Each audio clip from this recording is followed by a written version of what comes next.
Where were you the last weekend of April 2023? Well, I don't know about you, but hundreds of readers and myself had a fantastic 3 days at the Spring-Summer Epigraph Literary Festival. It was really a great time. Oh my gosh. Authors were sharing about their new books. I was laughing so hard during the happy hours, and I learned so many new things at our lifestyle-themed sessions. So, if you missed the festival, or you want to relive the highlights, visit EPIGRAPHLitFest.com and select replays. That's EPIGRAPHLitFest.com and select replays. Your TBR will explode, you'll learn a thing or two, and you'll have lots of laughs, especially at those happy hour sessions. So go to EPIGRAPHLitFest.com and select replays.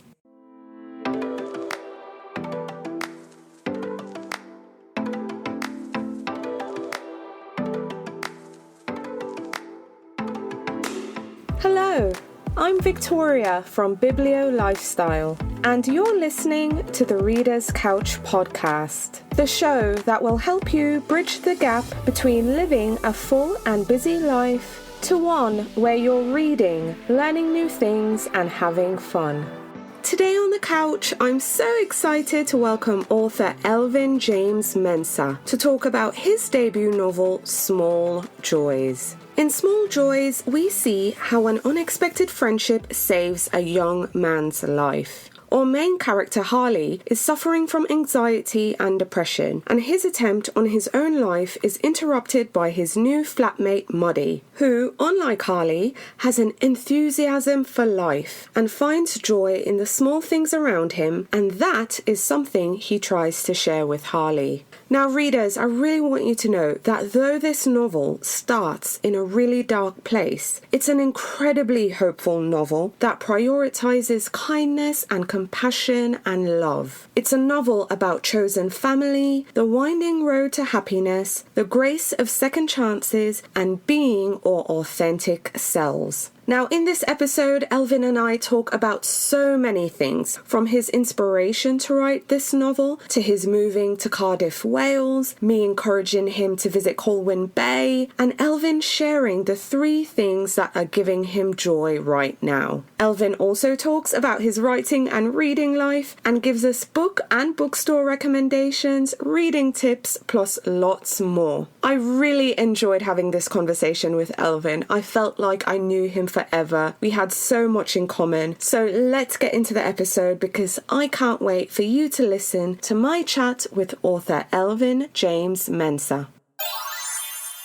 A novel about womanhood, family, and friendship to add to your reading list is Black Girls Must Have It All by Jane Allen. Black Girls Must Have It All is the final installment in the beloved Black Girls Must Die Exhausted trilogy. And in this novel, we see our main character Tabitha trying to have it all and get the happy ending she's always wanted. In Black Girls Must Have It All, Tabitha Walker welcomed her new bundle of joy 3 weeks ago. But a newborn baby isn't the only thing she's juggling. She has a promotion she wants at work, she has a relationship ultimatum looming, an extended visit from her pushy mother-in-law, and she finds herself isolated from her friends and family when she needs them the most. Black Girls Must Have It All is a super relatable and honest novel about motherhood, friendship, self-confidence, and finding oneself. So add Black Girls Must Have It All by Jane Allen to your reading list and see if Tabitha can have it all and get the happy ending she's always wanted. Black Girls Must Have It All is now available in hardcover, paperback, ebook, and audiobook. So be sure to add this one to your reading list. Hi readers, welcome again to the Reader's Couch. I'm your host, Victoria Wood, and here on the couch with me to talk about his debut novel, Small Joys, is Elvin James Mensah.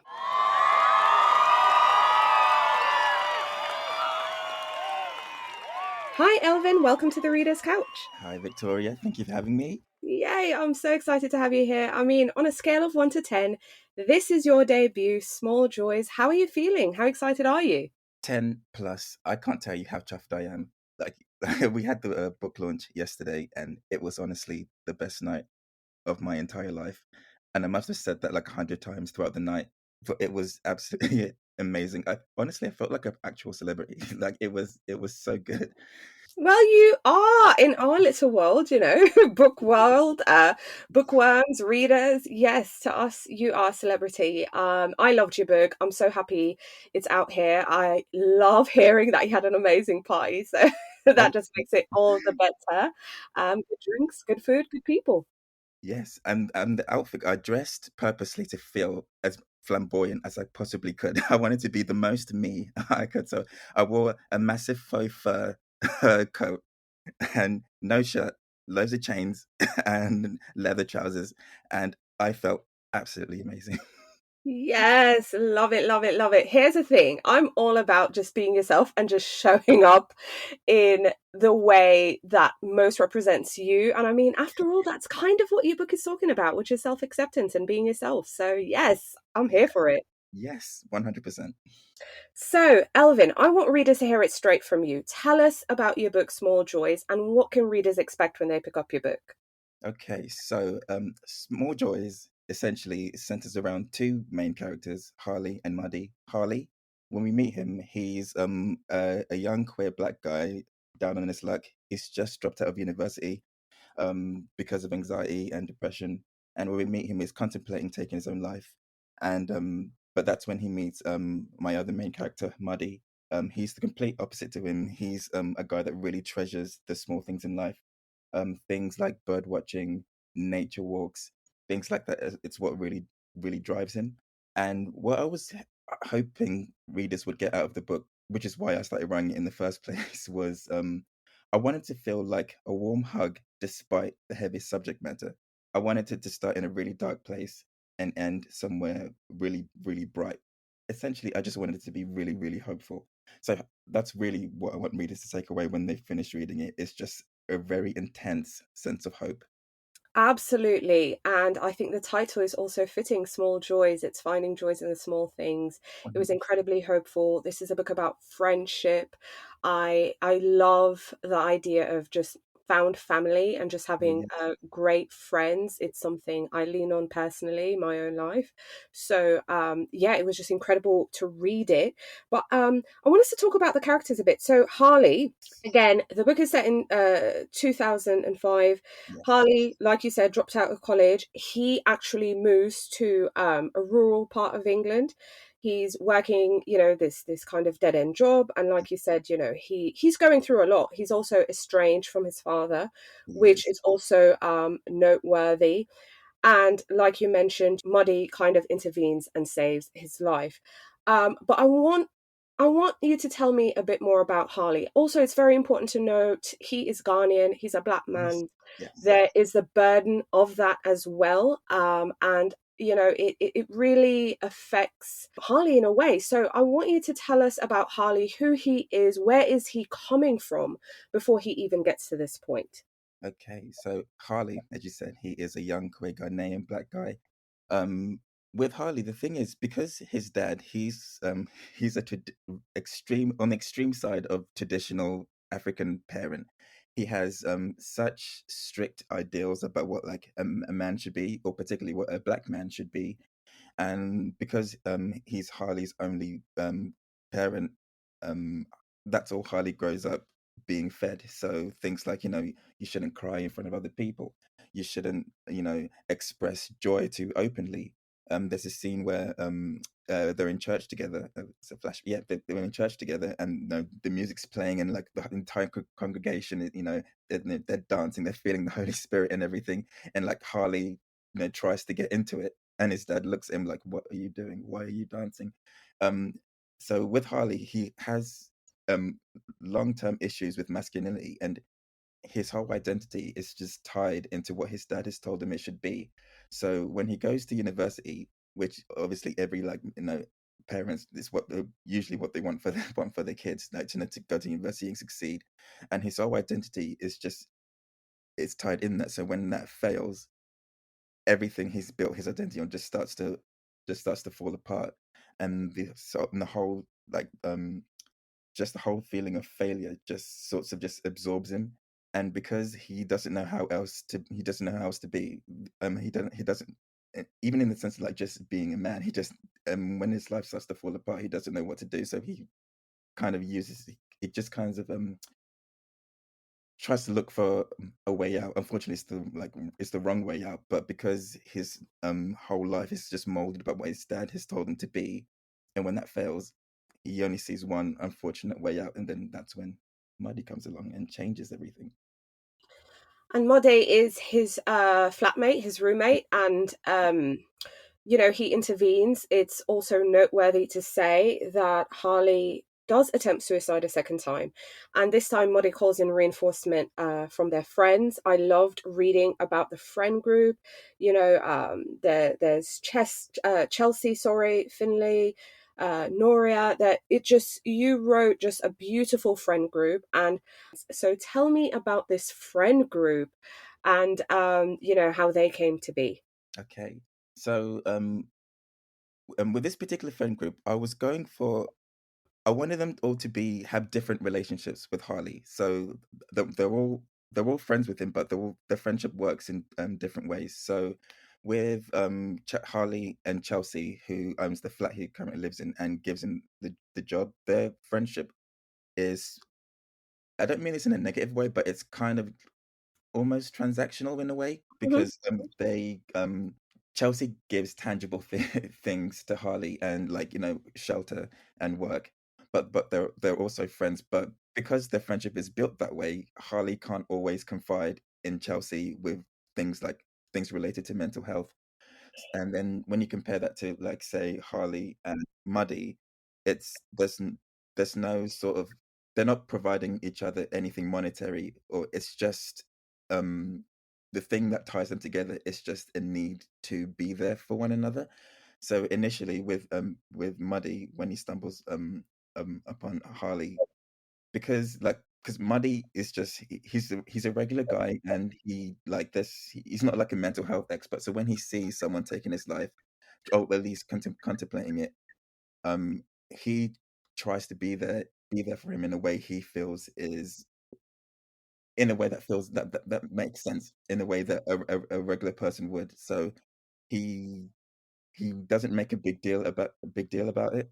He just tries to be there for him. Just tries to just little things like, are you all right? Is there anything I can do? Do you want to come with me to go see the birds? Just like things in his own way that make sense to him, to be there for Harley. And with the relationship between Harley and Nori in particular, I wanted it to be like unapologetically like black, because they're the only like two like main black characters. And with them, I wanted the relation to be like unique and like different from the rest. So the things they talk about, like, they talk about black artists. There's scenes where when Noria does Harley's hair, and there's a scene where Chelsea, who's white, asks Noria, can you do cornrows in my hair? And Noria's like, well, no, no. Well, you can get someone else to do it, but it's not going to be me. um, yeah, and I wanted every single relationship to be like unique, still joyful, but just I wanted Harley to get something different out of every single one of them. And also I wanted them to be from different parts of the country. So that's why Muddy's Mancunian is from Manchester. Finley has like his parents are from like Scotland, and Chelsea.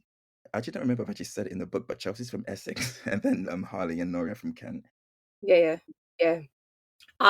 They all bring something different, but I think that's truly reflective of friendship in real life. I think some folks, I mean, I know for sure, I've definitely been there when, in my 20s especially, is I would compartmentalize. There's certain friends you talk to about certain things, there are other friends you don't. I loved that there was Noria, because there's some things black people we talk to each other about that we won't necessarily say to, around our other friends, or in this case, doing cornrows. Definitely not.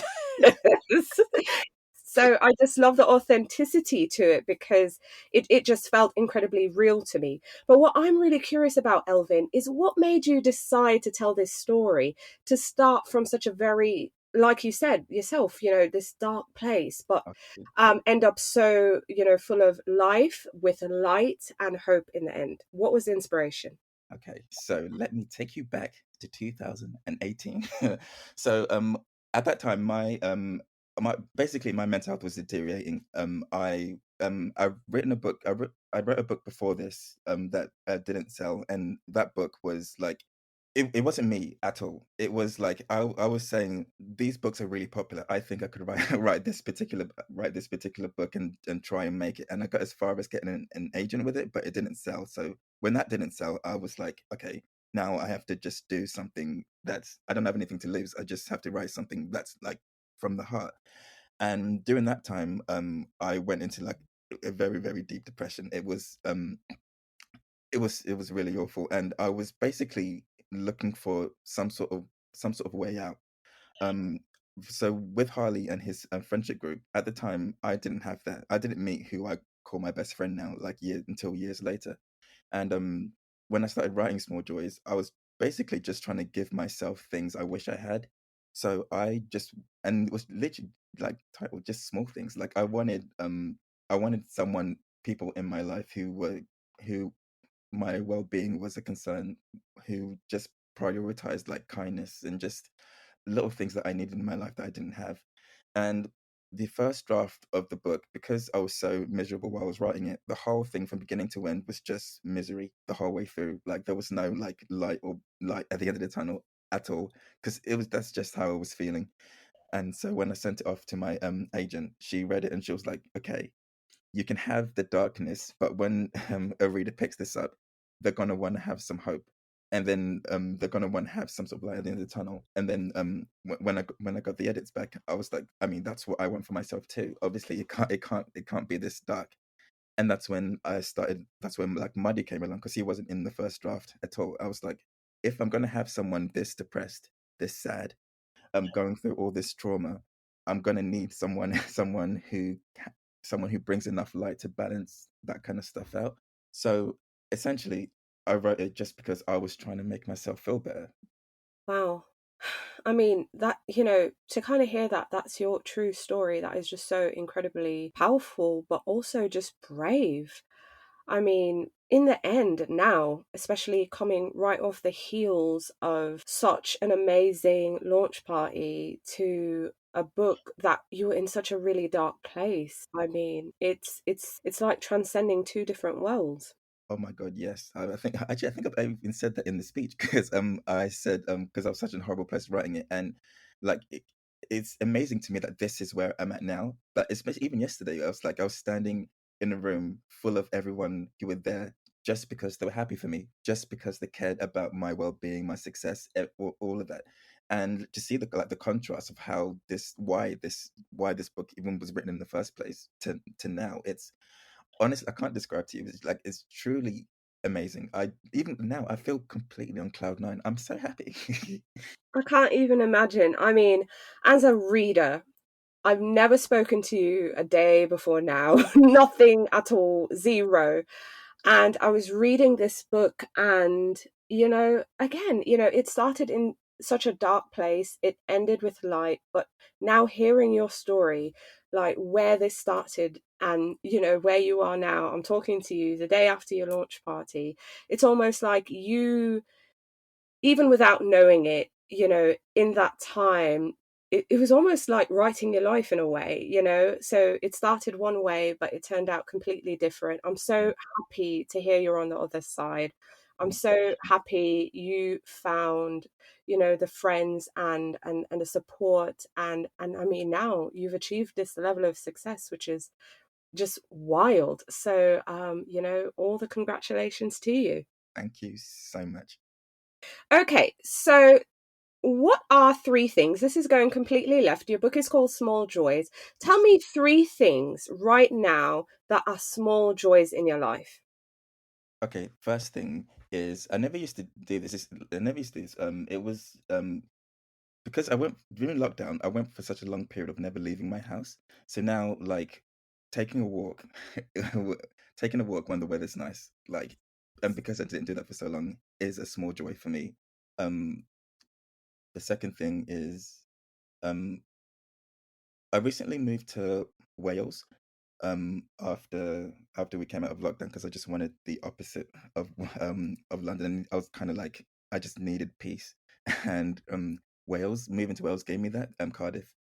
Um, oh, okay. I hope this doesn't sound too weird. I recently recently made a new friend on Tinder. There's nothing gratuitous. It's just like when I moved to Wales, I was looking for friends, and he every time I think about him, he just makes my heart light up. Like we've been friends for like a year now, and it's like every time I just want to experience like warmth from a conversation, I go to this new friend I made. So that's another small joy. Oh, I love that. I absolutely love that. When I need to clear my head and when I am feeling depressed, when I am, just experiencing a really low, I go for long walks as well. And I've made a good girlfriend. We met on Instagram, believe it or not. Now we send voice notes to each other every day. I talk to her more than I talk to anyone else, really. I love. We haven't met in person. Oh my God, I can totally relate. I've this year I've made so many new friends that of just Instagram friends that I feel so close to, but never met in person yet. No, I'm telling you, so it's a very real thing. So it is not odd at all. I'm hoping we're saying that well in the summertime, things kind of slow down where we live. So we're like, okay, Yes. maybe we can plan to meet either halfway, or I'll go over there, or she comes over here. We'll work it out. But yeah, we haven't met, and we've been talking every day for well over a year. Oh wow, that's brilliant. That's Yeah, amazing. well over a year, but I feel absolutely, grateful for her and so on. You mentioned Cardiff, which is completely on the other side of Wales, but a happy place for me has always been Colwyn Bay. So Oh, yeah, I love it. I love it there. Yeah, I actually love Wales. So I get when you said you needed the opposite from London. But I had family up in Newcastle, so Newcastle is kind of like night and day sometimes. So I'd be there, but when I just need to get away, Colwyn Bay. So if you have an nice. opportunity, try it. What part of Wales is that in? Bangor. North. Yeah, Okay. north. Yeah, Oh yeah. my, yeah, I went to North Wales for the first time last year in November, and that Mhm. was like one of the best getaways I've ever had. Like it's because there's this stereotype that Welsh people are really friendly, but I really felt that when I went No, no, it's so true.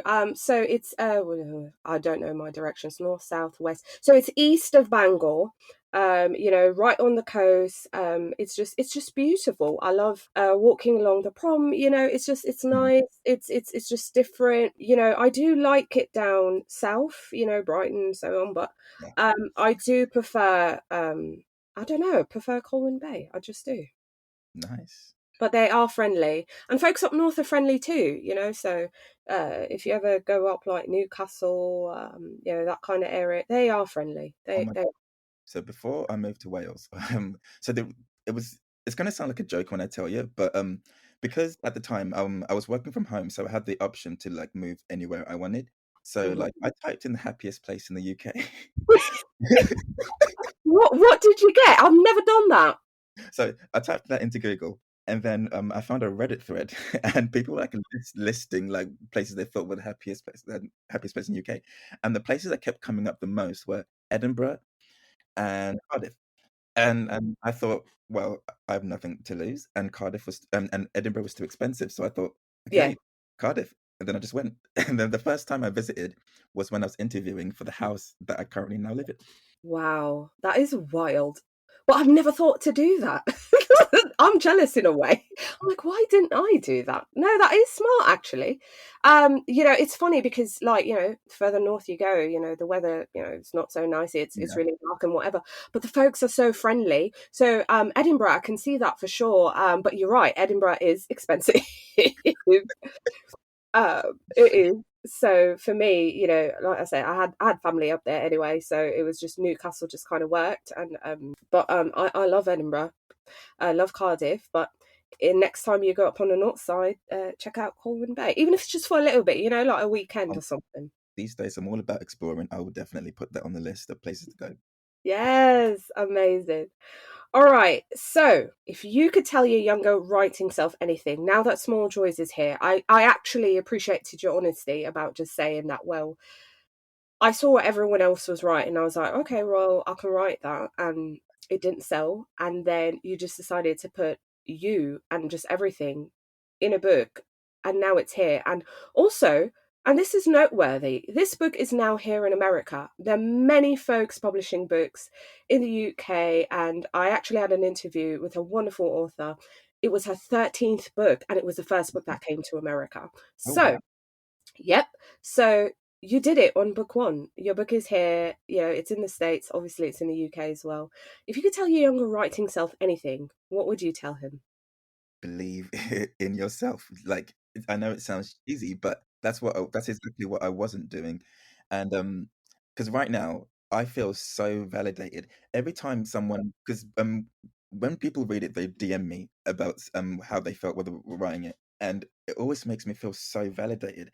Every time someone says something positive about any of the characters, actually particularly Harley, I'm always thinking to myself like, every decision I made just because I felt it was the right thing to do, not because I was looking at what was in the Sunday Times bestseller or what was, you know, going viral or things like that. I made this decision just because I felt like it wa- it was the right thing to do, and people have responded well to it. It just, the validation is absolutely unreal. So as cheesy as it sounds, I tell my younger self to just do you. You just do you, because you know people will like that. It's true, and I can tell you this. I can't wait for more folks to read Small Joys. We're recording this on the 12th of April. The book came out in the States yesterday, so I'm really excited for more readers to get their hands on a copy of the book. And I really, genuinely, I can't wait to see what you write next. I mean, I'm that person where when you write that book, you better send me an email so we can talk about it. One, I'm going to need an early copy, but then after I get the early copy, then we're going to have to talk about it, because I just, the stories, the characters, it just felt incredibly honest, incredibly real, and it just, I feel so much promise for your work in the future. I Thank can't you wait. so much. Do you want me to tell you what book two is about? Yes. Oh my gosh, I was going to say not to be too greedy, but are you working on anything else, and what can you tell me? Okay, I'm just gonna tell you everything. Okay, so if you've seen the show Girlfriends, Hmm. it's a gender flipped version of that. And if you haven't, it's basically, the idea is, do you know the classic four women in like this city, you know, just, you know, trying to like get their lives together. Hmm. I'm doing that with four black British guys nearing 30, all across different sexualities, just trying to get their lives together in mid noughties, again mid noughties Britain. Yeah. And it's basically because in my head I felt like every time you have like a group of like black men together, the kind of the context is always so like, you know, tough and like Hmm. just also gritty. And I just wanted it to be have that kind of setup, but have it, the story be light, obviously have you know your sad moments, but just have it be more light, and just have them in like more, you know, happier situations, and just not let the trauma overshadow anything. So it's still kind of like what I was doing with Small Joys, like prioritizing kindness and compassion above everything else, Hmm. but just more of it. Oh man, I am so excited. So are they going to be like going to like one place and living in the same house or place and trying to figure things out? Oh yes. Okay. So so the way the comic draft stands is so there's one, the main character is kind of like a father figure for the other three characters. So Mhm. they both, because in Small Joys, Harley, he's the one that like needs the protection. He's the one that needs Yeah. the help from his friends. So with this, it's like the main character is like, it's the other way around. He's the one that's providing the help, financial support, in shelter in some cases, to the rest of the main cast. So three of them like live together, and then when the book starts, you know, things are changing, and some of them are moving out, some of them are getting married, some of them are doing whatever else. And my main character is been like, well, he's losing his, you know, Mhm. his family. He needs to, you know, try and build something else. Right, right. Oh my gosh, I am so excited just because today, literally, I was recommending three books for people to read during spring. and I was saying, well, classics specifically, and I was saying, the thing I love about the Enchanted April is 4 women. They don't know each other. They go to Italy. They Mm. live in this villa, and they're really miserable. They're miserable in their lives and their marriages in England. It's kind of like they were finding themselves. It's kind of like Yeah. rebirth, rediscovery, and I think it was good for spring. And I actually said on the show, I would love to read a modern day story where people are doing just that. And you Oh, wow. obviously have that one person who is more of, like the leader, whether it's a paternal or maternal figure. And now you're giving it to me. I'm excited. No, we're making a date, right? When early copy proofs go out. Oh my God. Of I'm course. getting it. I'm getting it. Of And course. we're going to talk about it, and we're going to have another interview again. Oh, please. Please. Yes, I'm making it a date. All right. Okay, Alvin, really quick. I want to get into your reading life because I know we're here to talk about small joys. I've been loving getting to know you, but I know my listeners would kill me if I didn't ask you. Tell us about the last book or books that you finished reading that you would now recommend. Okay, so the last books I finished reading was Marmot by Jessica George. Mm-hmm. Um, I loved it. I loved it so much. And the other one is a book called In Memoriam by Alice Wynne. It's a historical novel about 2 men during World War One who fall in love, and all like the pressures and like the obstacles they come against. Like made me cry. I loved it so much. I loved In Memoriam. You're killing me right now. I recommended Mommy for my winter guide. I was like, you guys, this is one of the 6 books you have to read this winter. Mommy, Jessica George, because it Yeah. came out here in the States early in I think it was like January or February or something. Anyway, I said you have to read it. And then In Memoriam is one of my 6 books to read in spring. Oh I'm like, my you have God. to read it. I said, reading about those 2 boys, they're in boarding school. So you guys, seriously, go listen to those episodes. Must read books in spring for Alice Wynne, and Marmee is must read books for winter. But I'm telling you, Alice Wynne, the way she wrote, about the 2 boys, just the boarding school life, them enlisting, Yeah. just the grittiness of war. But in the end, they both fancied each other, but they didn't express it, and it Yeah. that book tore me. I said it in the episode. This is a book I will be evangelizing. I'm serious. Wow, this is wild. We actually have a lot in common. Yeah. I can feel that. I can feel that. I feel it. I feel it. This is wild. Oh my gosh. All right. What books are you looking forward to reading in the year ahead? Do you have any favorites you're looking forward to? Yes. So Family Meal by Brian Washington is probably my number one book I'm looking forward to because I love that man. I adore him, and I can't wait to see how he follows up Memorial. Absolutely. I love Brian Washington too. In real life was just no, Brian Washington was the meal. In memory. Yeah, you're right. Blue book cover. I forgot Ooh, that. Yeah, but that was really, really good. I confuse yeah. Brian And Brandon Taylor. and Brandon Taylor. Thank Yeah. you. You knew it. Because when you said in real life, it didn't even cross my mind that we just confused them both. Okay, listeners, Brandon Taylor, Brian Washington, 2 separate authors, but equally just amazing. You have to read their work. Just so, so, so good. I love it too. So I agree. His book is also on my most anticipated list. But hearing now you left London, now you're in Cardiff. Do you have any favorite local bookstores that you're loving right now? Yes. It's called the Queer Emporium, in the middle of Cardiff, and it's it's so cute inside, and the manager is so great. Like he was so kind to me, like because I visited to tell him about Small Joys, and he was just so accommodating. He was so great. Yeah, Queer Emporium in Cardiff.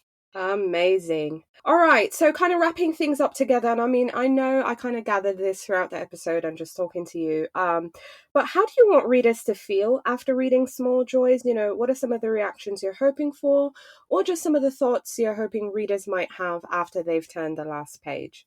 My very specific thing that I want readers to feel when they finish Small Joys is I wanted to feel like they've had a very warm hug. I feel like they've been hugged by the book. I wanted to feel like they've read a book that's prioritized compassion, kindness, happiness above all the trauma that's in there. I wanted to come away feeling very happy and hopeful. Amazing. Elvin, thank you so much for coming on the show and speaking with me. It's been an absolute pleasure. Thank you so much. I've loved talking to you.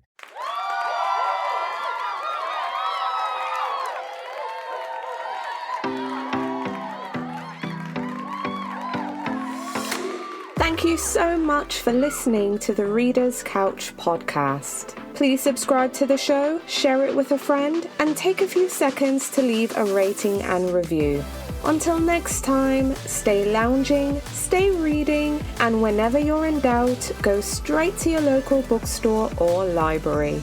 Thanks again for listening, and happy reading.